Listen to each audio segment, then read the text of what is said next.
Il y a un peu plus d'un an, en juin 2023, j'étais intervenu dans le cadre d'une série de petites émissions de la chaîne YouTube qui s'intitulait L'enregistrement qui m'a marqué. Et j'avais alors choisi de présenter l'enregistrement mythique de la troisième symphonie de Brahms, captée sur le vif en 1949, et éditée par Audité.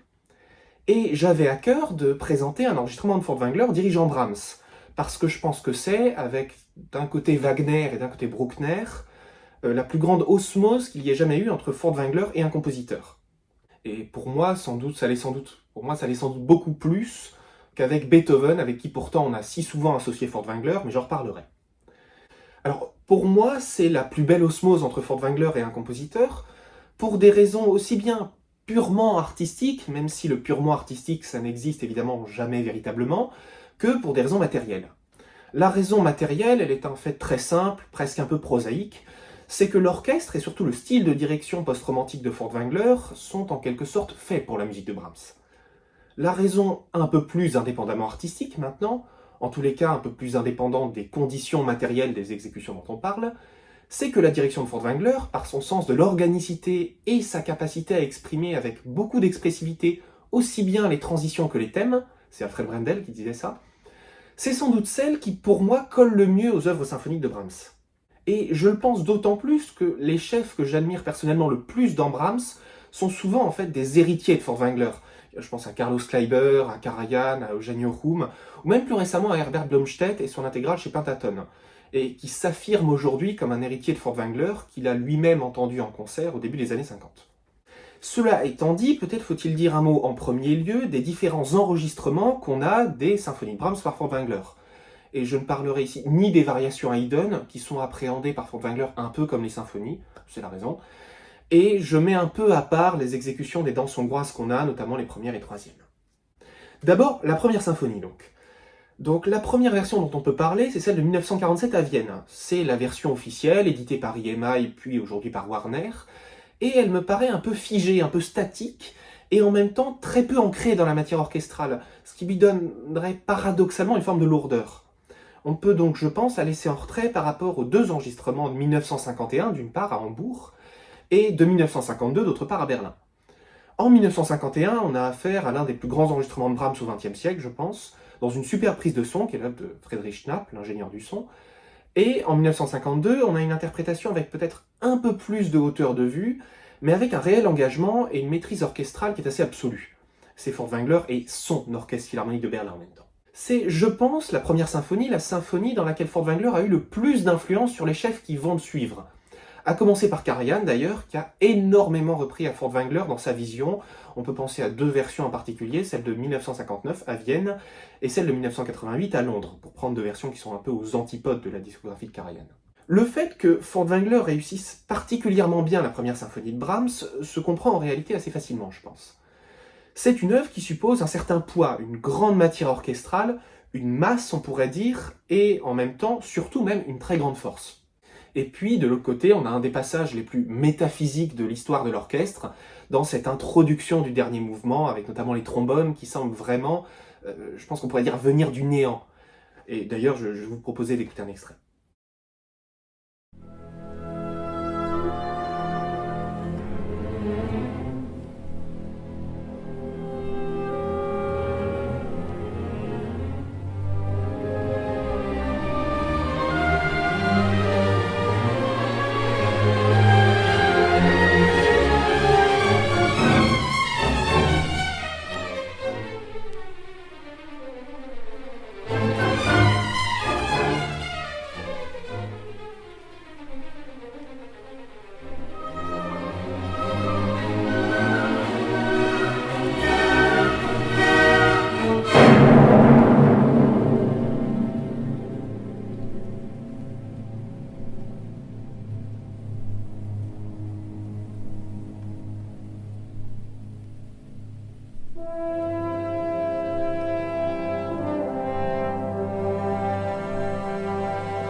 on a énormément de grands lives, de grands enregistrements de concerts de Furtwängler dans la première symphonie, que ce soit en Italie par exemple, à Amsterdam évidemment, immense version en 1950 avec le concert Trebau, et puis toutes les versions avec le BPO, avec le Philharmonique de Berlin.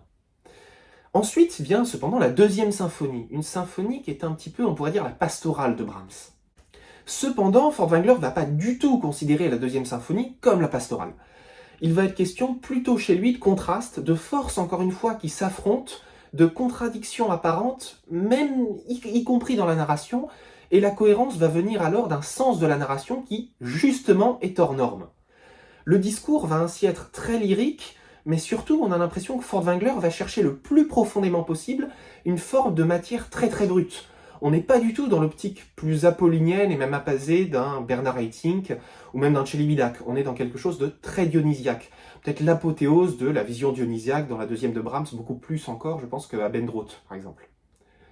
Et les grands enregistrements de la deuxième par Furtwängler, alors c'est évidemment 1945 à Vienne, un enregistrement qui est complètement à part dans la discographie, et certains le verraient presque peut-être comme un hors-sujet, tellement on est dans l'intensité tragique la plus totale. Et puis ensuite on a 1948 à Londres, un enregistrement chez Decca, un peu plus figé, plus formel, et de fait aussi un peu plus lisse. Et puis on a le somptueux concert de 1952 à Munich, dans lequel l'équilibre est quant à lui absolument souverain. C'est d'ailleurs, à mon avis, celle de 1952 que je recommanderais en priorité, et c'est d'ailleurs celle qui est dans le coffret de la SVF, Furtwängler dirige Brahms.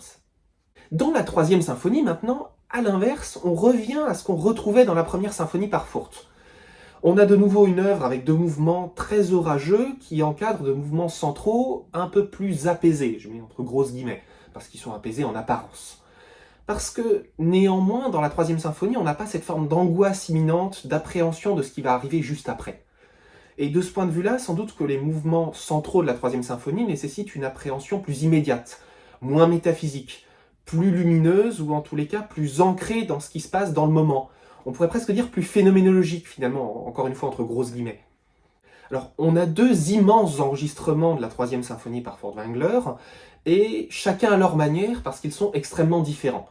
D'un côté, on a cette interprétation mouvementée, justement orageuse, qui est celle de 1949, qui est un chef-d'œuvre de contraste, et pour moi reste la plus belle synthèse de ce que Furtwängler fait dans la musique de Brahms. Et c'est pour ça que je l'ai présenté dans la série L'enregistrement qui m'a marqué. Et puis de l'autre, on a cette vision beaucoup plus contemplative, et tout simplement nettement plus lente, qui témoigne d'une hauteur de vue et d'une maturité artistique proprement, je pense qu'on peut dire hallucinante. C'est celle de 1954.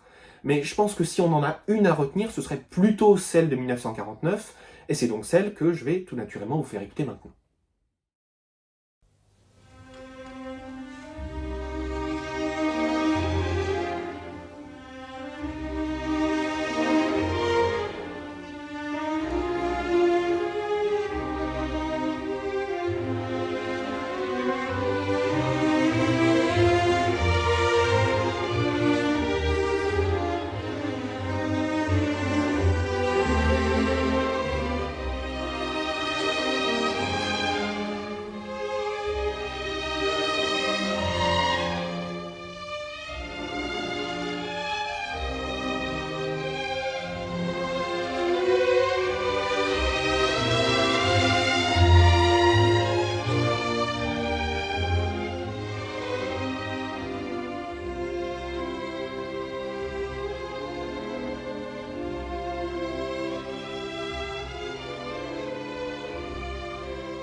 Et puis donc, enfin, pour conclure le panorama, la quatrième symphonie. Alors c'est une symphonie beaucoup plus complète en un sens que les autres, plus moderne aussi, qui propose un parcours entre des moments de tension unique et des moments plus contemplatifs, dans des mouvements qui régulièrement oscillent entre l'un et l'autre des deux aspects sans jamais paraître incohérents. Enfin, on connaît la quatrième symphonie de Brahms. Et Furtwängler, lui, il va résolument pencher du côté de la tension, et il va en quelque sorte ramener la contemplation à de la transition entre des thèmes à la fois tendus et tragiques. Au fond, alors que c'est une symphonie dramatique, au sens où il y a presque quelque chose de théâtral dans la quatrième symphonie de Brahms, Furtwängler se dirige beaucoup plus vers l'interrogation métaphysique, évacuant de fait tout aspect dansant au profit du seul lyrisme, et en ce sens, il va presque jusque dans la course à l'abîme par moments. Alors, encore une fois, on a plusieurs versions de la quatrième symphonie par Furtwängler, et toutes se ressemblent néanmoins dans la mesure où, même si elles n'ont pas forcément la même intensité, elles restent dans une seule et même logique, ce qui n'est pas toujours le cas lorsque Furtwängler dirige Brahms. On le voit avec la deuxième symphonie, on le voit avec la troisième symphonie, il peut développer des visions vraiment différentes. Alors d'abord, dans la quatrième de Brahms, on a celle de 1943, qui est assez extrême dans l'intensité, et puis on a une vision beaucoup plus tragique en 1948, qui verse plus dans le renoncement, avec une certaine violence malgré tout, plus dans le renoncement que dans le désespoir en tout cas. Et puis la dernière version remarquable, je pense qu'on peut citer, qui est beaucoup plus intéressante que celle à Salzbourg de 1950, c'est, je trouve, celle de 1949 à Wiesbaden, qui est en fait une excellente synthèse de la vision de Furtwängler dans cette symphonie. Et c'est d'ailleurs celle-ci, encore une fois, qui est éditée par la SVF dans le coffret Furtwängler dirige Brahms.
Alors, maintenant qu'on a fait un léger tour, un léger panorama des enregistrements de Furtwängler dirigeant Brahms, je propose qu'on essaye de dégager certains points cardinaux de la spécificité de l'art de Furtwängler dans la musique de Brahms. Ce qui me saute à l'esprit en premier lieu quand il s'agit de décrire la manière avec laquelle Furtwängler dirige Brahms, c'est toute la force qui s'en dégage. Je ne sais pas si c'est quelque chose qu'on pourrait attribuer au compositeur en lui-même, mais la force du Brahms de Furtwängler m'apparaît beaucoup plus saillante encore que celle présente dans son Beethoven. Le Beethoven de Furtwängler, il n'est pas fondamentalement modelé, construit, traversé d'un bout à l'autre par une force qu'il dépasse. Il est plutôt, je trouve, résolument humain, et même également, au-delà de l'humanité, presque idéaliste. Alors que Brahms par Furtwängler, on est dans une musique qui est modelée et traversée par une force, encore une fois, il faut mettre le terme avec de grosses guillemets, transcendante, parce qu'il ne faut pas le voir avec trop d'implications. En fait, c'est plutôt l'idée d'une force qui dépasse l'ensemble, qui vient porter le tout, transcender au sens d'englober. Et c'est cette force-là que Furtwängler va nuancer sous des formes très différentes, parce que les possibilités sont infinies, lorsqu'il interprète la première symphonie de Brahms.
Le deuxième point que je voudrais aborder, c'est ce qu'on pourrait appeler l'organicité.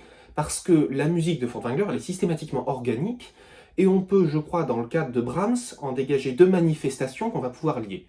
Premièrement, elle est aérienne, mais deuxièmement, elle respire toujours. Si le Brahms de Furtwängler est traversé d'une grande force, il n'est jamais lourd, et il est peut-être même plus aérien encore que son Beethoven, qui peut-être par instants souffre de la conception de l'orchestre post-romantique. Mais c'est un autre sujet. Il y a une manière de lier les phrases, et en un sens presque de peindre les phrases dans le Brahms de Furtwängler, et le chef semble, de ce point de vue-là, presque plus fondre un paysage qu'il ne le sculpterait. En tous les cas, il peint autant qu'il sculpte. Et dans le premier mouvement de la deuxième symphonie, par exemple en 1945 avec le Philharmonique de Vienne, qui est d'ailleurs le dernier concert donné par Furtwängler durant la guerre avant qu'il doive se réfugier en Suisse, les accords semblent littéralement voler, dans une forme de brume certes, et c'est peut-être d'ailleurs lié à la prise de son, mais avec une remarquable clarté. Une clarté qui, comme toujours avec Furtwängler, laisse les ombres transparaître, et en fait on pourrait presque dire qu'elle est la condition qui leur permet d'émerger. Les contrastes semblent ainsi davantage portés par l'atmosphère que par des attaques sèches.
a régulièrement entretenu la vision de Furtwängler comme d'un chef partisan de tempi lent, mais c'est évidemment quelque chose d'absolument faux, et c'est mon troisième point.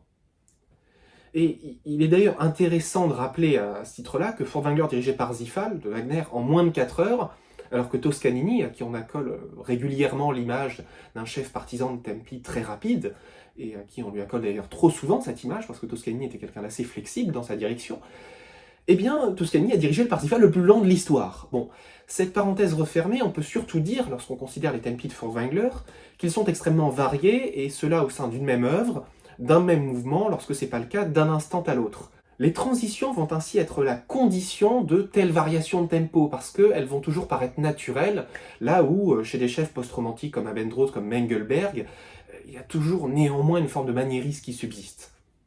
Furtwängler était ainsi capable de tenir des tempi qui comptent parmi les plus rapides de toute l'histoire de l'interprétation, mais surtout ce qui saute aux yeux, ou plutôt aux oreilles, c'est d'une part le naturel avec lequel il alterne des tempi différents au sein d'un même mouvement, et surtout d'autre part la manière avec laquelle il laisse ce tissu orchestral respirer. Dans le dernier mouvement de la deuxième de Brahms, toujours la deuxième de Brahms, et toujours en 1945 avec le Philharmonique de Vienne, Furtwängler propose sans doute le tempo le plus rapide de toute l'histoire. Et pourtant, ce qui est intéressant, c'est que la musique vit encore, au sens propre du terme, parce qu'elle respire et parce qu'elle garde son organicité. Et cette respiration, on remarque qu'elle est même la condition nécessaire pour soutenir de tels tempi, qui, sans doute sous la baguette de n'importe quel autre chef, seraient absolument intenables.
Peut-être que la direction de Furtwängler semble en un sens plus naturelle à la musique de Brahms qu'à celle de Beethoven ou de Mozart.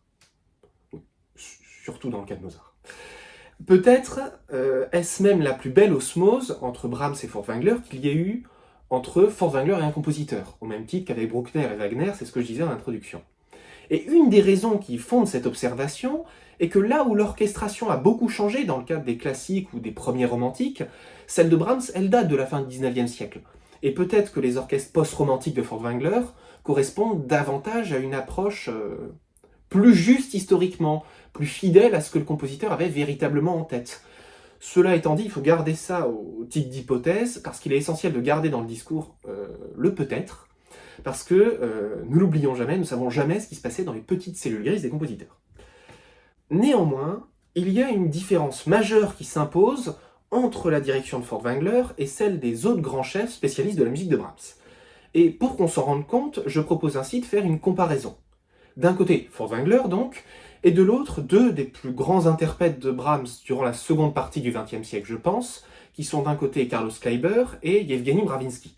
Alors, je vous propose donc d'utiliser pour cette comparaison le premier mouvement de la 4e symphonie de Brahms, et je vais donc vous passer le début du premier mouvement, chaque version successivement l'une à la suite de l'autre. Donc voici d'abord Carlos Kleiber.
Et maintenant, après Kleiber, voici Mravinsky.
après Mravinsky, voici donc enfin Furtwängler.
Alors, j'ai pris exprès 3 versions prises sur le vif. 3 versions, peut-être de ce point de vue-là, plus naturelles, parce qu'elles ont été captées en concert. Ce qu'on remarque en tous les cas, dans les 2 premiers cas, chez Kleiber, chez Mravinsky, c'est qu'on a affaire à des interprétations finement ciselées. Ce que ça veut dire, c'est que la musique de Brahms, comme elle demande un grand relief, c'est une musique qui semble appeler davantage la sculpture que la peinture, pour parler par image. Et pourtant, lorsqu'on s'intéresse à Furtwängler, il lit les phrases, et il semble presque étirer la musique d'une manière autant horizontale que verticale. Là où les 2 interprétations précédentes semblaient d'abord s'étendre à la verticale. Même si Kleiber garde du legato, il s'appuie avant tout sur du rebond, et Mravinsky, lui, il utilise des cordes presque aussi tranchantes que des rasoirs. Le Brahms de Furtwängler, il est donc lié, les phrases sont liées avec un vrai lyrisme. Et son expressivité s'incarne dans la phrase qui va prendre un relief dans son entièreté, dans son unité. Et d'ailleurs, j'ai pris un extrait d'un mouvement, à chaque fois on a fait qu'écouter des extraits d'ailleurs, mais cela n'a justement pas tant de sens que ça avec Furtwängler, puisque la musique se module ici dans l'unité de l'œuvre, parce que la cohérence vient de l'ensemble de l'œuvre, prise dans son unité. Il y a dans l'interprétation de Furtwängler une évolution perpétuelle, et on se retrouve presque pris dans une transition permanente. C'est-à-dire qu'on ne sait plus très bien différencier ce qui relève du thème de ce qui relève de la transition. Furtwängler, de ce point de vue-là, il est constamment dans l'idée d'amener d'un point A à un point B. Cependant, il faut nuancer ce point-là, amener d'un point A à un point B. En tout cas, une nuance du point de vue de la perception, de la réception esthétique de l'œuvre. Là où Kleiber et Mravinsky laissaient deviner là où ils voulaient emmener leur interprétation, et donc l'auditeur avec, l'interprétation de Furtwängler permet, avec cette espèce de coup de pinceau expressif et lyrique, d'aller vers un inconnu du point de vue de spectateur. Évidemment que Furtwängler sait où il va, en tout cas dans les grandes lignes, parce que son interprétation dépendait souvent du moment, variant par exemple d'un soir à l'autre, par exemple, mais l'auditeur, lui, ne le sait pas, parce que la musique, précisément, elle semble se créer de manière justement organique devant lui, elle prend vie devant lui. Furtwängler avait toujours à l'esprit que l'interprétation devait être pensée en fonction de son effet sur l'auditeur, que ce qui comptait, c'était avant tout ce que percevait l'auditeur, d'où d'ailleurs de grandes différences, des différences vraiment majeures, sur des mêmes œuvres entre des enregistrements de Furtwängler en public et d'autres en studio, précisément parce que le type d'écoute engendre des attitudes différentes et des effets différents sur l'auditeur. D'ailleurs, les deux studios dont j'ai majoritairement parlé, finalement, sont assez figés, que ce soit 1947 Vienne ou 1948 chez Decca, la deuxième de Brahms. Cette articulation de l'interprétation avant tout à la perception du public permet évidemment de développer toute la dimension tragique de la musique de Brahms, ce qu'on pourrait presque considérer comme, en parlant par image, la violence d'une incertitude, une angoisse qu'on retrouve particulièrement bien dans le final de la 4e symphonie, par exemple en public en 1949 à Wiesbaden, une version dont j'ai déjà parlé.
Et c'est donc sur cette perception d'angoisse imminente que je vous laisse, et c'est la fin de cette étude, et je vous remercie de m'avoir suivi, et des nouveautés arrivent évidemment très bientôt à la société, et je vous dis à bientôt.